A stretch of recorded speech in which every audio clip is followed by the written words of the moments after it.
It's Katey Lee, the King of Delaware. I'm here with a legendary artist, a very, very talented man, Tory Lanez. What's up, my brother? How you feeling? I'm feeling good. How are you feeling? I feel incredible. Good afternoon on the wake up. Word. How you feeling? You good? I feel incredible, dogs. How you feeling? You know, I'm feeling pretty good. You treating me well. Treating me very well. I appreciate you. I see as soon as you get up, you smoke. Definitely take the black leprechaun fresh out the pack. Okay, that's what I wanted to talk about. The new thing company. You got water. I ain't you gonna got lie. the weedy. You know, before I used to be smoking like, you know, runts and, you know, all these exotic weeds, gushers and all of this stuff.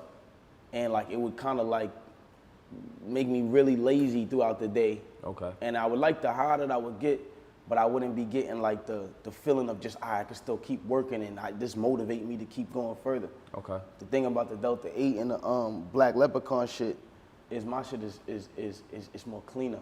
So when I'm smoking it, the taste is incredible, same exotic taste. Taste is incredible, but the high is different. It's not all in your mind and it's not all in your, you know what I'm saying? It's also a body high that kind of equals out better. So it's like when I smoke that, I get straight to I'm a productive smoker, you feel me? The other shit, sometimes I be lazy. So you prefer smoking yours than any others? 1000%. That's why I made it. Okay. You know what I'm saying? Like, I don't even, you know, and I'm a weed connoisseur. Like, I'm a cannabis connoisseur. I love all types of cannabis.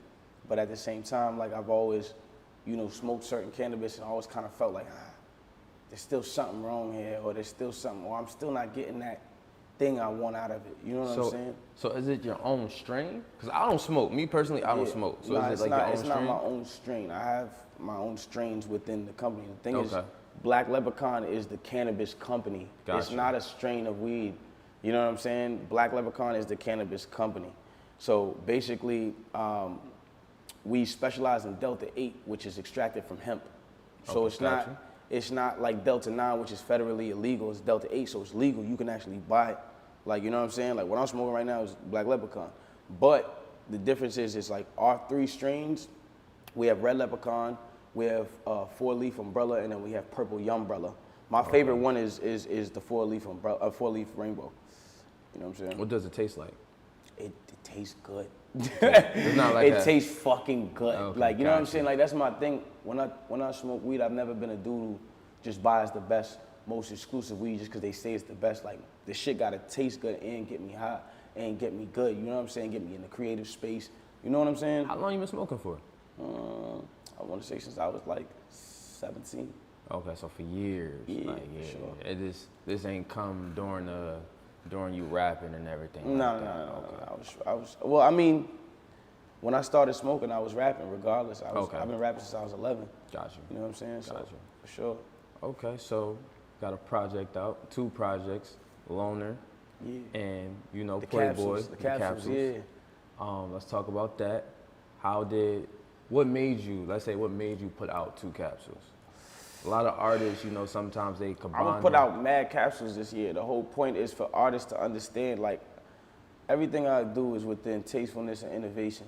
You know what I'm saying? And I'm innovating a way that artists can drop and not have to worry about your first week or not have to worry about the bullshit that's going on. You could just freely drop music. It don't gotta be a big album that you gotta go on a big press run for. And it's not a mixtape either. It's just a capsule of music I felt like dropping because this is the feeling of this specific capsule. This capsule might have 4 songs on it. This capsule might be a collaborative 5 songs with another artist. This capsule might be 10 songs of just how I was feeling that day. You know what I'm saying? But at the end of the day, I want people to understand, like, as artists, we're supposed to be able to drop freely. You know, a lot of that gets taken away from us at the labels and at the, you know, the major corporations and stuff like that. And so my thing is just bringing artists back to a place where dropping music freely and as much as you want is still acceptable and still, you know, what it used to be when an artist was dropping consistently. It was like, yo, that's fucking amazing. You know what I'm saying? Like, that's what it's about. So on both capsules, what would be, if you had to pick one of your favorite records off of it? Like, this is a record that, like, you're proud of, or you just like, this is a different record to me, like it stands out more than other records? I would say Young Niggas on the first one, on Loner.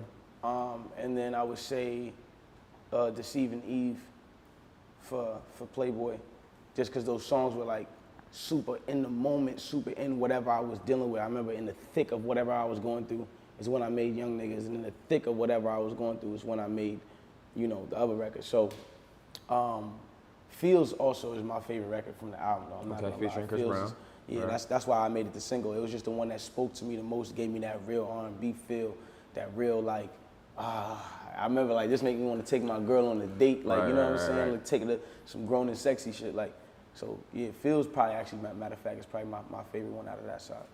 Okay, so I personally feel like when you get in your bag with that pen and paper, it comes different. And I think my personal favorite off of the Playboy would be This Is the Intro. I feel like it was a lot of pain that was in that record. Definitely. I mean, like that Like was, that, and then the album that when, you know, first came back, I feel like that album was the immaculate album. Thank like you. the structure of it I appreciate that. was perfect. Thank It flowed. And then with these two capsules, it was like you gave the hip hop people what they wanted, then you gave the woman what they wanted. Facts. So I personally feel like the intro, different. Thank you. I Like, appreciate different. that. No, I appreciate that. Different. So with the Feels record, right? That's the single. You're pushing that. Pretty sure last time I checked, it was at like 18 million views on YouTube. Yeah. Is there any other new music coming out? Mad new music for the summer. I'm gonna start dropping a couple loosies, just a couple singles, and like 3-pack capsules, maybe even 2-pack capsules if I feel. Okay. You know, but there's mad records, mad videos coming out. I'm so hungry, like I gotta work a little bit harder, just with my situation with the playlisting right now, which I know I'm gonna get in my time, but I And I think want to speak on that. I want to speak on that. just for me right now, like what I gotta do is, as artists are able, and what people don't understand is just like what makes artists sell a lot of records and what makes their streams be so high. It's not just because they independent fan base by itself is buying their records. It's because they're putting you on algorithmic playlists. Correct. That are having 2 million views a day that people are just listening to. You know what I'm saying? Those songs are all getting 2 million views just being in that playlist. You know, so when you have big artists that are priority, these artists are the face of these playlists. Their song is the first song in there because they're the priority artists, which makes them get these views. So in order for someone who's not getting playlisting to do that, it's like you're subsequently dropping in a lot of numbers. So for me, it's just like, I looked at that and was just like, you know, a lot of artists would probably look at that and be like, well, fuck, I'm just fucked. But me, it's just like, nah, I'm gonna work until I'm so hot that without a playlist, I'm getting the same numbers, if not way more, exponentially way more numbers than everybody else. And I'm glad you said that. So my next question to you would be, right, with everything going on in radio and iTunes, I won't say being taken away from you, but I remember you posted like, yeah, it's not, and that's another thing I want to say. Like, I think there's a misconception of like people thinking that right now is a bunch of things just being taken away from me, or I'm being like the word blackballed. Right. I'm not being blackballed. You know what I'm saying? As a matter of fact, most of the publications that we thought weren't gonna fuck with it, and all of them are kind of welcoming me in with open arms right now. And I'm surprised at that because, you know, whatever the case is, but at the same time, it's just like, yo, I've watched, you know, different publications, you know, come and say, yo, dog, we just love what you're doing. You're, you know what I'm saying? We're willing to support you. So it's never really been a blackball, or I wouldn't be on the service at all. I wouldn't be on the platforms at all. You know what I'm saying? So it's not that I don't want people to misconcept it and think like I'm being blackballed. It's just, you know, sometimes niggas hold their dick. That's all. Niggas just hold their nuts on you sometimes. Like, all right, but it's cool. I've always been able to work against the grain. I'm an artist who works against the grain. I'm not a nigga who stays complacent. I don't stay stagnant. There's nothing you could do to make me stay stagnant. Never. So it's basically your work ethic. That's all it is, you know. Whenever I get put in situations where I feel like the measure of me is gonna take more, that's all I look at it as. It's like, all right, now I just gotta put in more work. Nothing push that fear in my eye. I don't feel that at all. Like, at all. Like, no fear? None. Okay. So no one can stop you. Whatever you want to do, Tory's gonna do. I promise I'm gonna do it. Okay. I will look at you, I'll look at you, nigga, I'm gonna do it. That's what niggas either love about me or they hate about me, because they hate that with any circumstance, any predicament. I'm gonna do what I wanna do, and I'm gonna do what I'm supposed to do. And it's never gonna be a way where you can just stop me from doing it. And like, I think that, you know, because it's so easy to stop the average person or the average, even the person who's a little bit hotter than the average person, it's so easy to stop that person that I think people get a little frustrated when it's like, I'm trying to stop him and they can't. And I can't. And they can't. You know what I'm saying? So speaking of that, right? I don't want to say put out subliminals, but you said something about the label when you was on the Interscope. Last time I seen you, you wasn't signed to Interscope when the record Say It came out. I don't think you was on. Nah, that was the first record we did with Interscope. Okay, that's the first record you did with Interscope. Okay, so you was signed to them. Okay, cool. So when you was signed to them, it seemed like you was dropping back to back to back to back, and everybody thought you was doing that to get out your label. Definitely was dropping fast. Like, you know, my work, again, it was the work ethic. You know, I knew that certain things weren't the way that I wanted them to be by after the first album. Okay. And I wasn't really receiving support in any other departments other than just dropping regular music. So for me, you know, I just kind of took that and was just like, all right, cool. I know I got 5 albums to do, and I'm gonna roll these out. Knock them out. And now that you're independent, you have your own label, One Umbrella. Mm-hmm. Correct. Who's the artist that's on there? So we got Mariah the Scientist. Okay. You got Melly. Melly's from Harlem, right? New York? Yeah, Melly. She's out of Harlem, Queen of Harlem. You got VVS Ken, straight out of Orlando, Papier, Davo, and then you got this kid named Mansa. Mansa. And Mansa's disgusting. Um, Kid's disgusting. Yeah, I know you've been dropping a lot of records with VVS Ken. Yeah, for sure. You also got a record with Melly out. Mm-hmm. What about the other artists? When is the plans for the other artists? Davo actually is shooting, and Papier, their grind is just, I love their grind because it reminds me of mine. They're shooting videos, putting out videos, their projects are about to drop. I'm extremely excited about their project because their projects is dumb. Like, they're really dumb. And like, some artists, I feel like, you gotta drop, you gotta get the anticipation to build, but at the same time, some artists are project artists. Okay. You know what I'm saying? It's not just like, you can be a single artist where you can drop loosies all the time, but you gotta show them what you got with the project first so they can understand and hear you in their entirety. You know what I'm saying? Right. And I think Papier and Davo are artists that once they projects get to drop, like, it's gonna be a super shift because it's a niche crowd for both artists. When it comes down to Mansa is this kid out of the Bay.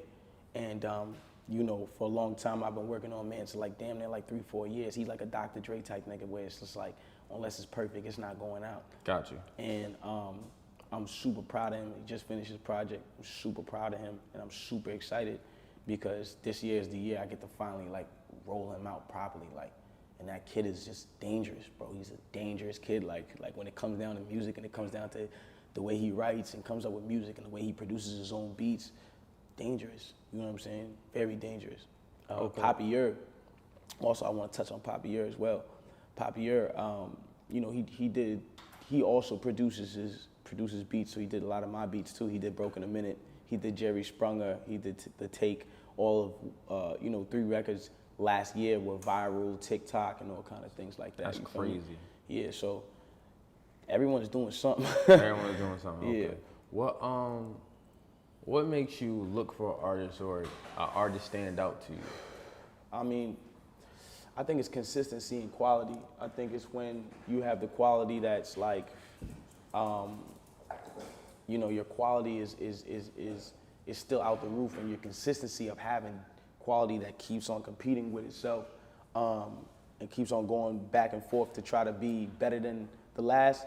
That's what I look for. I look for that artist that's gonna be consistent with their work ethic, but also every time that they come and they bring something back, it's hotter than the last time they came. Okay. You know what I'm saying? So it's elevating and growing yourself. Elevating. We don't fuck with stagnant artists. Okay. I don't sign homeboy artists. So they got to be special. Gotta be special. The brain, everything. Everybody that I found was found at a different time. It wasn't just some niggas I just all put together like you. Nah, I found them all in different times. Like when I found Mariah the scientist, she was sitting in her fucking car, nigga. I think like smoking a blunt or some shit. Like that girl was literally just, you know, just sitting. Like I just called her like, yo, bro, I heard some shit on SoundCloud. I really think you're a star. And I'm like, really? Like, you know what I'm saying? But I found everybody at different times.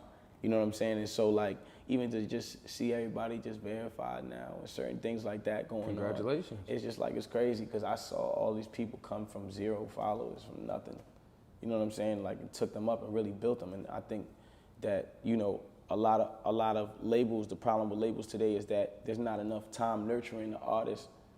There's not enough time spent on making sure that the best interest is looked out for the artist, and there's not enough time spent on the slow grind and the slow come up of an artist. That's what takes them, you know, from the bottom to the top where they have a foundation. You know, sometimes with label, they like, this is the thing with labels, they like when an artist is hot and they know as soon as we touch this, we're gonna make some immediate money. That nigga goes straight to the top and he's hot. They putting him amongst the other artists. He's getting remixes with the top artists and all kind of shit.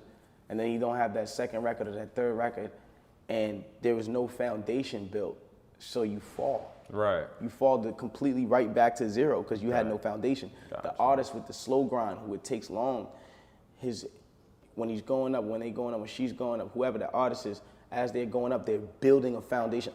These fans were with me at this level. These fans were with me at this level. These fans were with me at this level. I grew with this person to this level. Now that he's hot and he's on the top, even if that record doesn't go, who fucking cares, nigga? We've been with this nigga from this, and this. Right. You have the foundation. You get what I'm saying? So I believe in the slow grind of artists. I believe in nurturing it and building it as long as it takes. You know what I'm saying? You don't give up on artists. And someone from knowing you from years, do you think that's how your career went? You went from this point to keep building your career to the point that I've been building by myself, bro, and I'm not saying that to take away anything. I'm happy for the things that happened with Interscope. They was a blessing. But you know, I learned a lot during these times and during a lot of things and a lot of moments. Again, you know, I've been on my own, like, and I haven't got, even before anything in the media, any controversial stories came out about me, bro, I wasn't getting the things that other artists were getting, so I had to work 10 times harder than everybody else. Like, for instance, like take this in, bro. Like, me, I have mad platinum records, mad records. These are the records from my first year. Like, I have mad plaques and records. And an artist of my caliber has never been to the VMAs. I've never been to the AMAs. I've never been to the MTV Awards. I've never been to, you know what I'm saying? I've been to the BET Awards probably like once, maybe twice. You know what I'm saying? I've never had a commercial. I've never had a fucking endorsement deal. I've never had a, you know what I'm saying, with like people that, I've never had that big TV, oh, you're a global superstar. I never got all the departments of anywhere I was at. So, you know, I've literally been keeping myself afloat strictly through music. But that's why niggas love my music and be like, yo, he's so underrated. But it's not that I'm underrated. You really been loving me for what you're supposed to love me for Right. artistry. Right. But the thing about it is just, you need to see me in other things. You need to see me over here in the commercials, over here rubbing elbows with the people. That's what makes you feel like I'm larger than life. Gotcha. You get what I'm saying? But as long as I have my foundation from the music, I'm not going nowhere. That's why I can continue to be relevant. It doesn't matter about a song. It doesn't matter about nothing. My fans love me because I'm real. I'm unplugged. I'm fucking raw. I'm gonna say how I feel. I don't care who hates it, who likes it. I don't give a damn. You know what I'm saying? But that's what my niggas love me for. The umbrellas love me for that because I keep it real. And at the end of the day, like, you know what I'm saying? When I speak, that shit like a sword. Niggas feel that shit in their chest. And they don't like, some people don't like to feel that feeling of realness. They don't like to feel that feeling of like, yo, he telling me something that's too honest. I don't like that. Gotcha. You know what I'm saying? Gotcha. But, you know. So, the last thing before we get up out of here, the quarantine radio. That was a great run. Do you ever think that you would do something else like that on social media? Like besides the quarantine radio, do you think you'll have like a podcast or do something with your artists on that caliber? Because quarantine radio is like legendary Super in this legendary. generation. Nah, for sure. Like legendary. But just like I was telling your pops, bro, like it's one of those situations where, for me, I would never bring quarantine radio back or anything that's like that unless we were in a quarantine again. Like unless we were in something and I hope it would never be a pandemic, but unless there was some reason why everyone had to be inside and had no other entertainment. That was what the whole point was, to bring people positivity, joy, laughter, smiles all through the rough. You know what I'm saying? When you have nothing to really do and you're just sitting in the crib and you're just trying to find something, and everybody in the world was bored. You know what I'm saying? Like, so we gave them something to really watch. You know what I'm saying? It was times it was 300,000, damn near 400,000 viewers. You gotta imagine a stadium fits what, 10,000, 20,000. There was damn near 20 stadiums of people just watching shit. Like, you know what I'm saying? You know what I mean? Like it's really crazy. 30 stadiums of people just watching shit. You know what I'm saying? Like, just arenas of people watching shit. How did the idea come up though? Like, did you just come up with it and it was like one day I'm just gonna get on live, or? It was, we really started it trying to do this sound class shit that was kind of like verses, but it was just artists putting on music that wasn't our own music. It was just like, all right, we're doing 90s, me versus Bryson Tiller, like me and Bryson went, and like a couple people, Jacquees went. We was just doing just different shit, like just trying to, you know, just have some fun. And then I started drinking and shit just started, it's just more viewers started coming in and shit, and like, it seemed like niggas was just bored. And then like, bro, just after a while, girls started coming on and twerking and shit like that, and then fucking, I'm screaming in the living room, and my man's Saber, he comes out. Saber sees me screaming. He's like, "What are you doing?" He sees me on live with mad viewers. He's like, "There's like 25,000 viewers here." He's like, I start doing the DJ voice, and so he runs in the room and he grabs me a mic, the quarantine radio mic. He grabs me the mic, and I start moving like I'm actually DJing, like it's a club now, because it started getting late. Like it was like you know, like we in the club now. Da da da da. I started using the DJ voice, and niggas just thought it was funny. We're in the building, da da da da, and niggas just thought it was, I don't know, they just found it hilarious, and it just was just so fun, and so much joy came out of it, and so much people were just affected by it that we were just like, damn, let's keep this shit going. You know what I'm saying? And it became Quarantine Radio. Okay. I remember, speaking of, you know, certain people on there, I think your favorite twerker is Russian Lit. Nah. There's definitely been some legendary, like there's some legends of Quarantine Radio. Like, you know what I'm saying? Like one day we gonna do like a recap on all the legends. Who'll be your top 5? Of what? Girls? Yeah, girls. That came on the show? Yes. Because you had a lot of them. I mean, you gotta understand, we built a lot of brands. Like, you know what I'm saying? We made a lot of girls or something. Like, they really wasn't like, you know what I'm saying? Trust me, I know. But I'd say who went crazy on the show like that, you know, Cash. There's this girl named KVSH with the long tongue. Oh, yeah, okay. She was the reason why we got banned one time. So Cash she definitely prospered through that. Johnny Blaze was crazy. Okay. Lizzo twerking was definitely top 5. That was Lizzo. Okay, that's 3. Was definitely special. Okay, that's 3. It was a lot of things. It was like I feel like I'm missing like something real classic, and it's like but nah. I don't want to give the other 2 to nobody yet, because I just don't. I feel like I'm gonna miss a moment. Like, you know what I'm saying? There was a lot of moments on that show, and like people that you just never thought was coming on there, wilding, and you know. So yeah, nah. So when they started wilding, what was your mindset? Like, they pouring milk on themselves, oil, candle wax, all types of stuff.